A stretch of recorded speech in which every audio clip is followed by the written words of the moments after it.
Baik, Assalamualaikum warahmatullahi wabarakatuh. Perkenalkan, saya Nelvi Juliani Safera dengan NIM F1G1222058. Pada video kali ini, saya akan menjelaskan mengenai tugas 3 web semantik. Nah, langsung saja kita lihat soalnya. Nomor 1 itu jelaskan fungsi dan manfaat apa yang dapat diambil untuk beberapa perintah SparkQL seperti describe, ask, dan construct. Dalam kasus seperti apa ketiganya digunakan?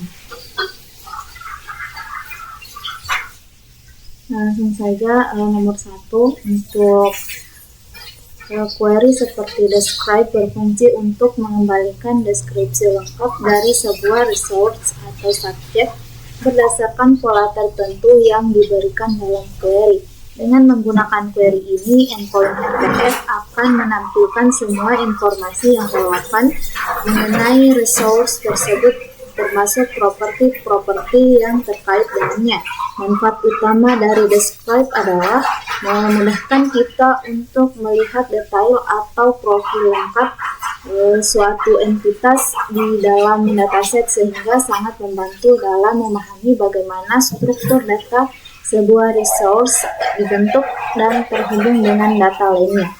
Kemudian yang kedua ada ask, digunakan untuk mengembalikan jawaban dalam bentuk boolean, yaitu true atau false, yang menunjukkan apakah pola data tertentu ada atau tidak di dalam dataset. Fungsi ini sangat efektif ketika kita hanya ingin melakukan pengecekan sederhana tanpa perlu mengambil data detailnya. Dengan demikian, manfaat ask ini terletak pada kemampuannya untuk melakukan validasi atau verifikasi terhadap keberadaan data tertentu, misalnya untuk memastikan apakah sudah terdapat entry mengenai seorang person dengan nama tertentu di dalam dataset.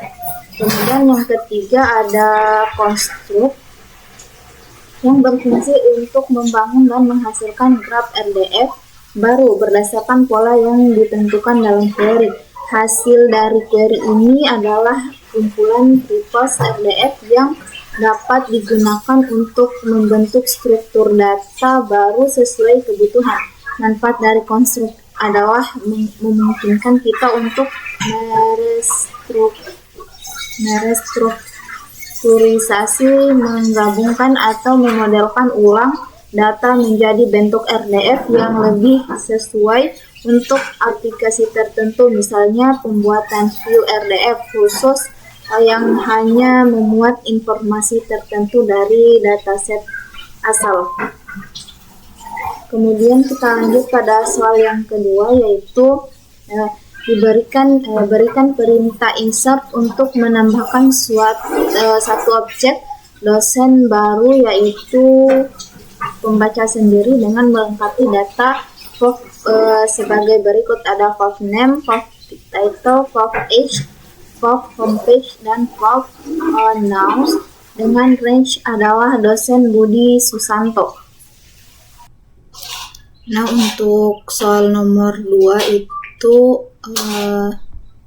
kita disuruh untuk memberikan perintah insert untuk menambahkan suatu objek dosen baru. Nah, berikut adalah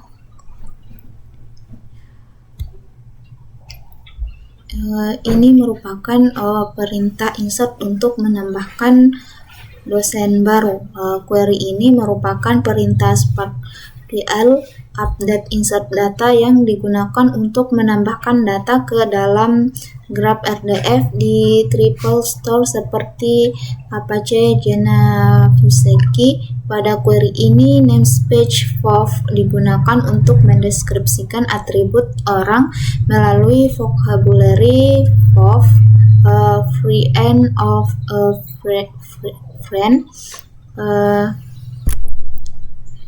Kemudian dosen sebagai prefix untuk data entitas lokal tentang dosen, dan XSD untuk mendefinisikan tipe data literal. Dengan perintah ini dibuat suatu resource dosen.2nlv yang dinyatakan sebagai fourth person. Resource tersebut memiliki properti fourth name berisi nama lengkap Nelvi Juliani Savera, fourth title yang menunjukkan jabatan yaitu lecturer, fourth age yang bertipe XSD integer dengan nilai 21, fourth homepage yang berisi tautan ke laman personal, serta fourth notes yang menghubungkannya dengan resource lain yakni dosen Budi Susanto.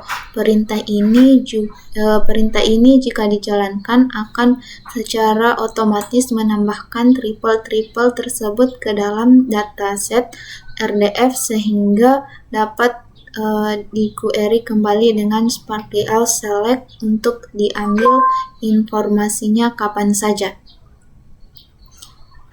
Kemudian untuk soal yang ketiga,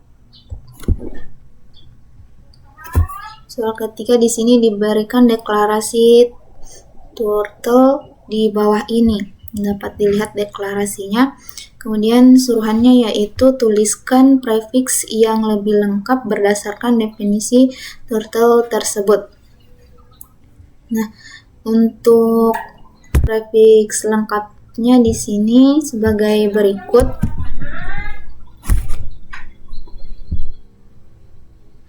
Prefix dalam SPARQL atau turtle digunakan untuk mempersingkat URL panjang sehingga kita cukup memenuhi fourth person daripada seluruh alamat fourth. Misalnya X dipakai untuk entitas lokal, fourth untuk mendeskripsikan orang dan relasi sosial, RDF dan RDFS untuk struktur data RDF dan skema, serta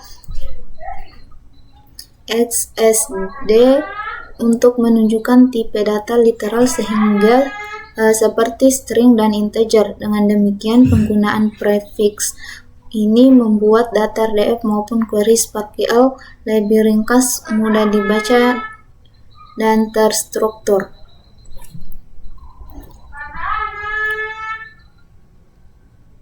Kemudian untuk perintah yang kedua yaitu tuliskan query SPARQL untuk mendapatkan semua fourth person baik yang punya ataupun tidak punya fourth name atau fourth nickname. Nah, untuk query-nya itu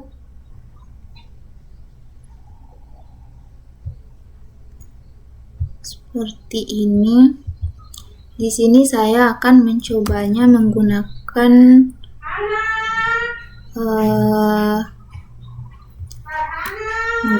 Apache Jena Fuseki. Di sini langsung saja kita jalankan query-nya. Kemudian kita klik run. Nah, di sini akan muncul sesuai dengan soal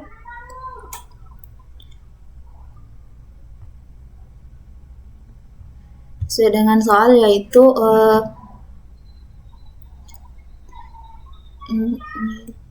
query untuk mendapatkan semua fourth person baik yang punya ataupun tidak untuk fourth name atau fourth nickname.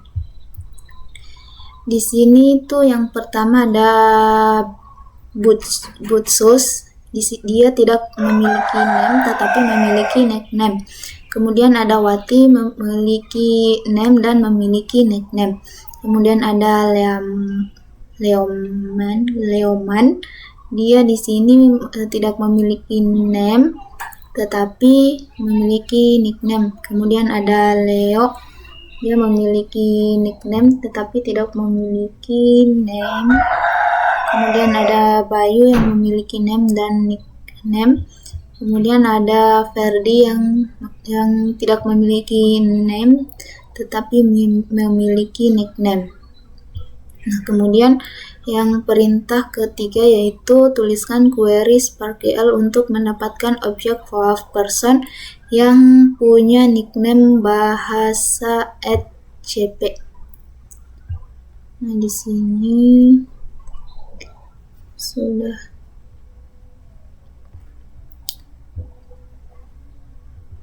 untuk query yang ketiga itu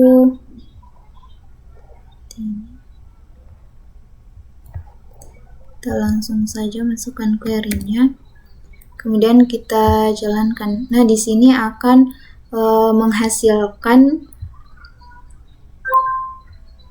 name dengan format bahasa itu @cp. Nah, mungkin sekian dari saya untuk tugas 3 ini, kurang dan lebihnya mohon dimaafkan. Wassalamualaikum warahmatullahi wabarakatuh.